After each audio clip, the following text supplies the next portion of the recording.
What's up, guys? Hopefully you guys are getting ready to tighten up the screws, dot the I's, cross the T's, put a little slashy thing at the bottom of the O to make it a Q. I don't know. Hopefully you guys are excited and ready for NFL Week 2. You guys know, begin really ramping up and tightening up my player pool Friday night and then especially Saturday night.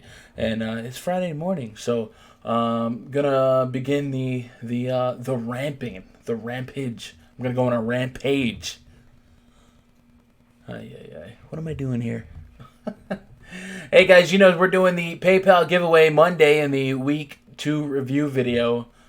So be sure to check back that video. See if you won $25. Hey, how do you win $25 or a RunDFS.com week pass? All you gotta do is be a subscriber of the channel, hit that thumbs up, and leave a comment. And on any comment, on any video that you've left a comment on for an upload this week, each video will be worth 1 entry. So if I put up 6 videos this week, and you leave a comment on all 6 videos, and you're a subscriber, you would be entered in 6 times to the drawing on Monday. So I really appreciate you guys helping me. Help you. It's been really beneficial for the channel as we try and shake up the YouTube algorithm, get us back in to a layer of relevancy. In today's video, I'm going to talk about some of my favorite bargain plays on Draftkings.com. Some of these are going to be pretty obvious. Some of these are going to be plays that I've already discussed in earlier videos. But the theme, the challenge here is to find players under $5,000 on Draftkings.com that I want to add to my player pool. Guys who I think have a high ceiling. Obviously, they'll likely all have a low floor, but high ceiling because the big pop-off 3, 4K guys that drop 25, 30 fantasy points. Those are really, really big to place high in tournaments. So these are going to be some of my favorite names. If you guys want to be part of the RunDFS.com VIP voice chat this Saturday evening in the RunDFS.com VIP Discord, be sure to go to RunDFS.com and grab yourself a week pass, get signed up, check it out. You'll immediately unlock access to a VIP thread that'll have some links to pertinent spreadsheets this week. I have the NFL Week 2 spreadsheet already cooking. A lot of my game notes already started or put up. And then you'll have the baseball access and the RunDFS.com VIP Discord right here. Bam! You guys would absolutely love it. It's an amazing addition to your or to my daily process when creating player pools, creating lineups all across the industry. And every Saturday night during the NFL season, man, we do a couple-hour-long voice chat. It's pretty laid back, pretty fraternal, has some fun times while all coming together for a common cause. That's to make some money, man. So I definitely invite you guys to come be part of what we're doing and be part of the community, as that's an important part of the DFS process. All right, let's talk about some value plays over on DraftKings.com. You guys trying to win a milli? You're going to need some cheap plays that go off. So let's get cranked up here. Play numero uno, what we'll talk about. Matter of fact, let's go position by position. I got a couple running backs for you, a couple wide receivers, and then, of course, 1 tight end. You might guess a couple of these guys, a lot of Raider love this weekend, and no different here. We'll get cranked up. Josh Jacobs. Now, I want to preface this by saying I'm not as warm and fuzzy on Josh Jacobs here as the rest of the world. But I still respect and understand that under $5,000 for this matchup, for this game script, is still a lot for what we presume to be the workhorse running back. Now, let me tell you why we like Josh Jacobs. First of all, Josh Jacobs, if we go to the RunDFS.com VIP spreadsheet, matter of fact, let's just get rid of all teams except Oakland Raiders, because we're probably going to need this tab. Josh Jacobs ran 74% of offensive snaps last week, 23 carries, 85 yards, a pair of touchdowns. That's what we like. We like the red zone usage. We like the 20-plus carries. I think at this price, under 5K, 15 fantasy points is not the end of the world here. and there's inherently some upside. Let me talk about some worries here, because I do think it's fair to push back on guys that might be chalky and chalk value. We saw week one. We saw a lot of chalk value in week one, like Curtis Samuel, guys that were super hyped up and then kind of let us down. I was a big investor in week one in Leonard Fournette. So, woe was me when Nick Foles got injured and Leonard Fournette, who still played the workhorse role, a ton of snaps, and even lined up as a receiver, only got 12.4 fantasy points. Lost his first career fumble on a catch. He ran the ball 13 times, 66 yards. He ran over 5 yards a carry, which is great. If Josh Jacobs can get 5 yards a carry on 15 plus touches, and then hopefully fall in the end zone, that'd be great. Here's what we're worried. What we don't know about Josh Jacobs is how John Gruden, how the team's going to use him when they're trailing in a game. Can we all agree that the most likely outcome for this game is to see the Raiders play from behind? I think so. So Josh Jacobs' big-time game, while the Raiders protected a lead for the bulk of that Monday night game, I think there's a good chance Jacobs might let some people down. Again, I'm going to have some because of his price, but this is probably the guy I've got heightened concerns on because of his projected ownership. Let's say this: if he's truly the workhorse guy, and we start seeing him incorporated into the pass game, and he gets 5+ targets or 5+ catches, then bam, I think he's locked in. If he's not the pass catching running back, the ultimate tournament pivot here could be Jalen Richard at 3,300. Again, I don't think I'm going to do it. I'm just saying I feel like game script would be more so in Richard's wheelhouse than Josh Jacobs. But nonetheless, Josh Jacobs, the first value bargain bin guy we're going to pull out and put in our player pool. The next guy, sticking with the running back theme here, Chris Thompson. I talked about him in a tournament video last week against the Philadelphia Eagles. I'm going back to the well here, $3,900. He was $3,500 last week against the Eagles. Things are the same but different. The Redskins are at home. They're pretty sizable underdogs. But this time, Darius Geis is injured. He's out. And Adrian Peterson, who was a healthy scratch in week one, is expected to be the starter, the north-south guy here. So not only do I think that's a chance to be an even bigger plus for a guy like Chris Thompson, who's explosive and could see a couple more carries because Adrian Peterson kind of ailing, didn't look great overall last season. But the game script's kind of the same here. The Cowboys projected to play with a pretty sizable lead if we go to the Vegas odds tab at Fantasy Labs. And let's go to the biggest spreads right now. The Cowboys are minus 5.5 point favorites here. I think that definitely has wiggle room here. You might see that go up some more, but it did open at 6.5, went down at 5.5. Cowboys on the road might be spooking some sharp action here, so I'm actually interested in that little movement there. But Chris Thompson, man, I think he can make my player pool. He in week one ran 64% of snaps, had 10 targets, and he ran 33 pass routes. What we're worried about here is that 6 of those targets came on the Redskins' last drive of the game. However, that's the whole point of playing Chris Thompson, is we're trying to push the right game script for him to make him flourish here. And that's what we got to believe is coming in this Dallas game. Dallas offense looked lights out in week one.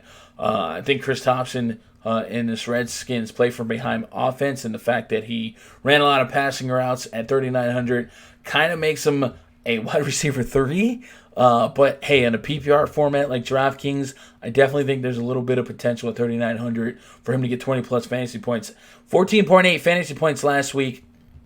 Falls in the end zone. That's a 20 plus point game at 3,900. We'd certainly take a couple shares of that return on investment. A guy like Chris Thompson, if he hits, he can hit big, but also he can make a more comfortable bridge between your lineups and guys like Patrick Mahomes and Travis Kelce. So Chris Thompson, second value, bargain bin guy I'm reaching down, going to get and putting him into my player pool. Let's move over to the wide receiver position. Theme of the video is going to be the Oakland Raiders. Second Raider we're going to talk about here, Tyrell the Gazelle Williams, 4,400 on Draftkings. Caught 6 of 7 targets in week 1, 105 yards, receiving 1 touchdown. He saw 7 targets of Derek Carr's total 26 pass attempts. That's 27% of the target share. It went to him. Fun fact, that's not even the most on the team. I'm pretty confident in Tyrell's needed services here. Like I said, everyone's game script, my game script, your game script should be that the Raiders play from behind, have to throw the ball more. Not necessarily something I'm happy about, like seeing Derek Carr chuck the ball 40 times, but it's definitely something we could see happening here as the Chiefs offense is really that explosive. They should be able to put up 30 points fairly easy here. Tyrell Williams, 94.83% of snaps last week. That's a whole heck of a lot of snaps.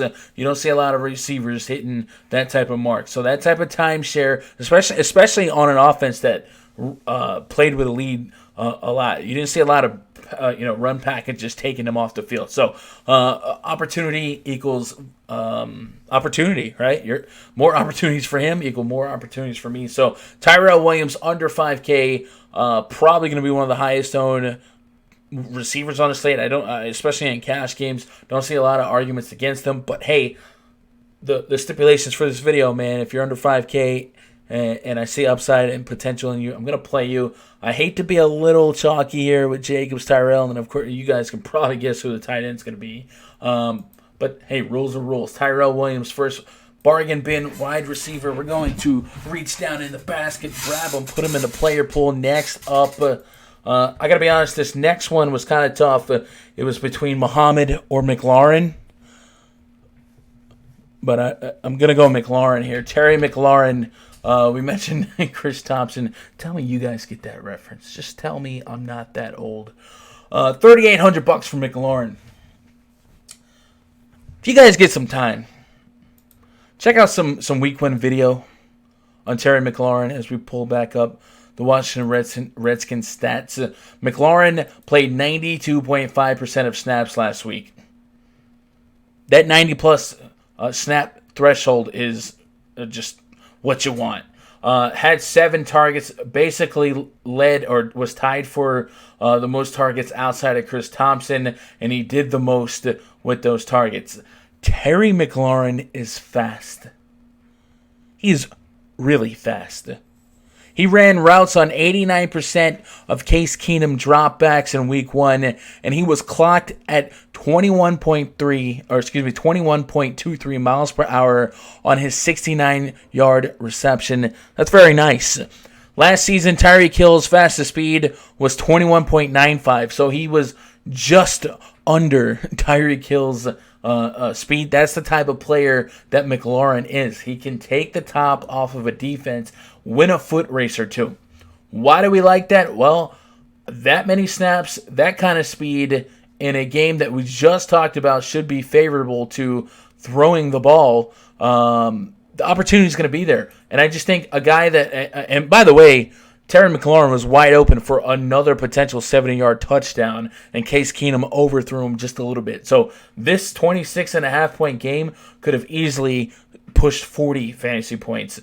And I know that I got respect for the Cowboys defense here, but this is the type of player, just looking at his video and his type of speed, this is the type of player I'm willing to take some shots on for the home run ball if the pitcher's going to throw him enough fastballs. 7 targets, that's a nice start. Could he push 10 targets if the game script calls for it? Definitely think that's possible. Remember, no Darius Guice here. Only going to put more pressure on the passing game if you believe, like I do, that maybe Adrian Peterson isn't going to be as effective as he once was. So McLaurin, $3,800. Can we get another 20-plus point game? I do not think I'm point chasing here. I think there's several receivers in week one that put up monster games. Hawkinson from the Lions, maybe Hollywood Brown, all those cats. But when you start digging deeper into their potential volume, their snap counts and whatever, you can start drawing some cases or favorable game scripts for them. I think with McLaurin, it just seems like he's going to be a workhorse and he's going to be a Deshaun Jackson type of receiver. And at this price, we'll take shots on the home run ball. Again, if it's a bargain play that will bridge the gap for a Mahomes, Travis Kelce lineup or something like that. So give me some McLaurin. And then lastly, the third receiver I want to talk about. Let's go to Cincinnati. John Ross at home against the San Francisco 49ers. He's 4,600. Meets the requirements under 5K. He played 82% of snaps last week. Wasn't a fluke. His performance wasn't a fluke. 12 targets, 2 touchdowns, 158 yards. The offense was Pacific Ocean, specifically schemed around him, where they would move him around the field, put him out, put him across the middle of the field, trying to get him looks in the open field if he can. But if not, we saw plenty of out routes to step out of bounds, and they forced him the ball. He has scored a touchdown in 6 of his last 9 games. I say that to say this. I do think the 49ers defense is better than advertised. We kind of saw them, so we saw them give Jameis Winston fits in week 1. I do think the truth could be somewhere in the middle where the Niners isn't a bad defense, but maybe they're average to average plus. And then the Bengals last week, we saw that offense, they finally got a new coach out there. Things looking different. They want to score. Also, Joe Mixon looking a little banged up here. I do think the pressure could be on the passing game here, but Andy Dalton threw for 400 yards last week. I think they proved that they can do it, and they proved that playbook may be a little sneakier than we think. I will say, if you think the Niners defense is above average, like I kind of do, the just metric matchup favors Tyler Boyd, but I don't think Tyler Boyd has near the upside, the ceiling of a John Ross. So I'm gonna bet on talent. I'm gonna bet on the home run balls here, and I think 4,600 for John Ross. Get him involved next week, just like he did in week 1. I don't need 37.8 fantasy points, but the fact that that's a possibility is there. And unlike some of the more some of the aforementioned week 1 performances, I don't think it was fake because the snap counts are there, the involvement was there, the schemes were there for him. Give me some John Ross, 4,600. He's going to be the last bargain bin receiver we talk about. And lastly, tight end. I sung his praises on the tight end video on this channel. Darren Waller, another guy that's in line to be one of the highest owned players on the slate. I think when you look at tight end as a whole, you would love to get Travis Kelce involved into your lineups. How many double tight end lineups you're going to have, I don't know. I don't think it's crazy to look at a guy like Mark Andrews after his big performance in week 1. Great handcuff to Lamar Jackson. Could have some snap count question marks.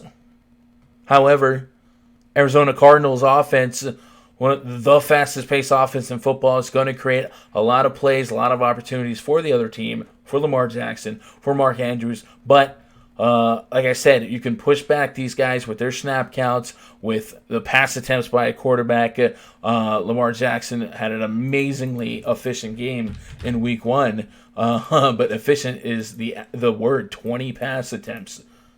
I think Derek Carr is going to be throwing the ball a little bit more than 20 times. Darren Waller.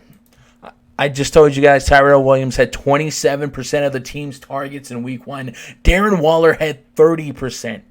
8 of Carr's 26 targets in week 1 went to Darren Waller. He caught 7 of them, had good hands, caught 14 or logged 14 fantasy points. That matchup and game script, that game script wasn't super favorable for the passing game as Oakland protected a lead, essentially from start to finish. 24-16 was your final score.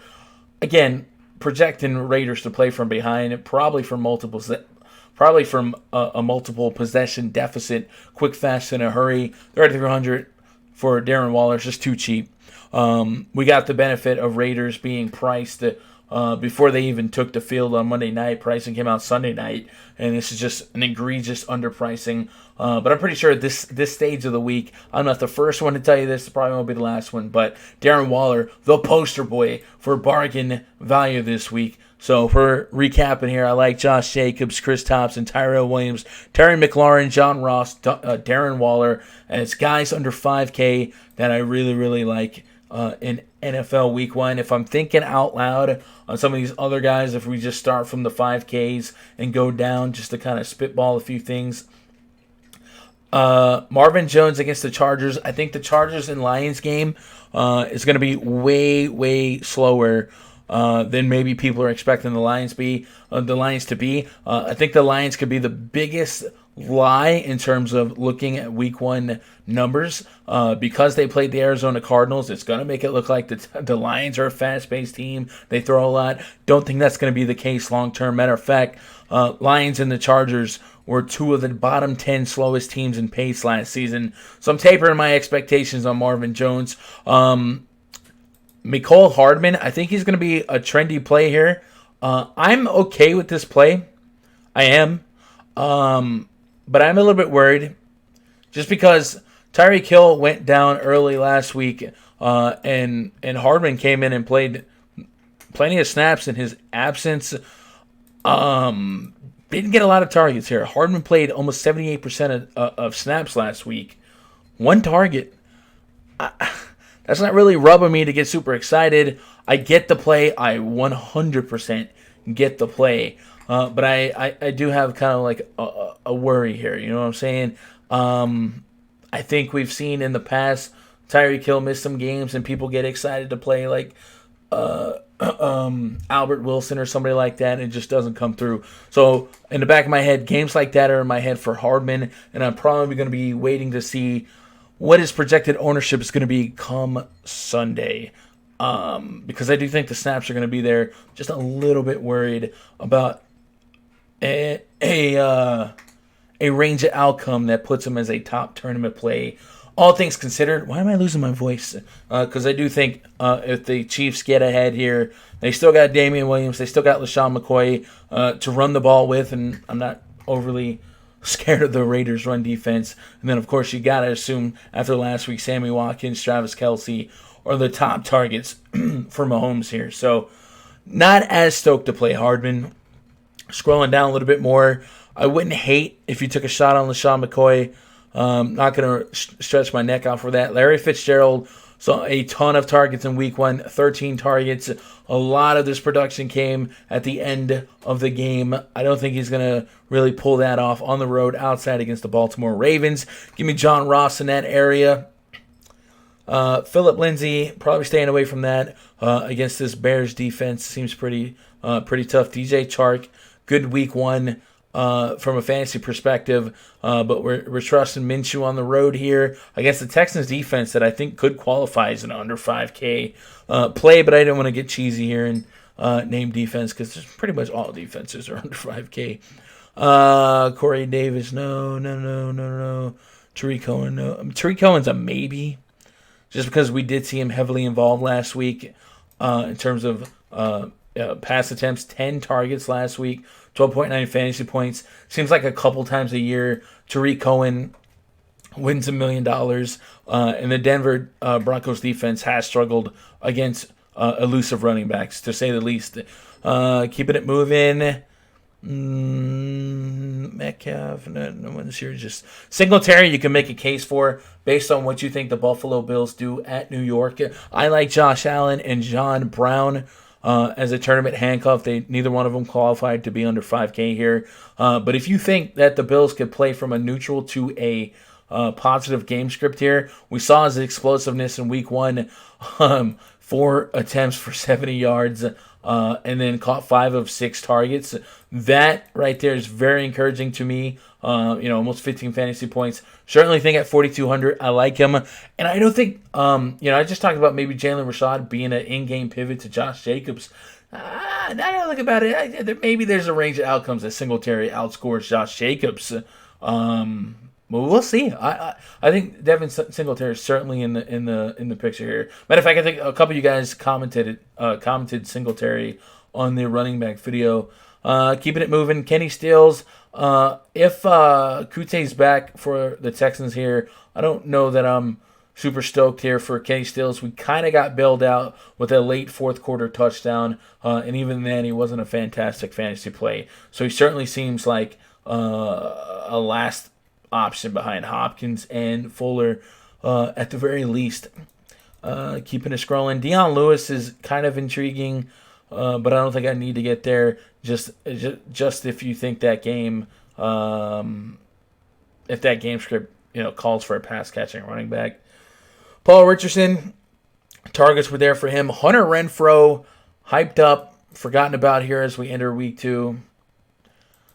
Probably don't get there. Vance McDonald's a little bit interesting. I think we've all kind of explored the thoughts and the possibility that the Steelers on the road at Foxborough were not in a great spot. And then we start flipping that here and we think, hey, Steelers at home usually get almost a touchdown more per game here. I love Juju Smith a lot. Vance McDonald, by the way, 71% of snaps last week. If you can get a tight end here that's going to play over 70% of snaps, could he get 5 to 8 targets? I think he could, but in no way could we justify him in almost any range of outcome to be a better play than Darren Waller. So it's going to be a no for me here. And just keeping it moving here. No one else is sticking out. Now we're just really, really dumpster diving. So that's going to be it. The poster boys, Josh Jacobs, Chris Thompson, Tyrell Williams, Terry McLaurin, John Ross, Darren Waller. And then maybe an honorable mention for Singletary here. Am I missing somebody? You guys let me know if there's any super high value plays that you're digging, or at least guys with home run upside. Let me know in the comments below. Remember, we are doing a $25 PayPal giveaway in the week 2 review video on Monday. So be sure to participate in that. If you haven't already, subscribe to the channel. Hit that thumbs up, leave a comment, and then, hey, turn notifications on while you're at it. Can only help. If you're on Twitter, twitter.com/GundackerSportsman, DMs are open if you got any more questions for me. Otherwise, VIP is what you want to be. RunDFS.com. Hit yourself an account. Go to VIP passes. There's week passes, 2-week passes, month pass. There's a MVP package that will get you locked in all the way until the end of basketball in June, and that'll encompass all of baseball, all of football, all of NBA, daily voice chats, daily spreadsheets, daily picks. I share my player pool for everything, and then, of course, the Saturday night candle burn, the multi-hour-long voice chat where I'm in there making my lineups, talking some plays, shooting a breeze. So much fun, man. I'm stoked for week 2. I hope you're stoked for week 2. I'll see you in the next video. I love each and every one of you. Good luck. God bless. And go win some money.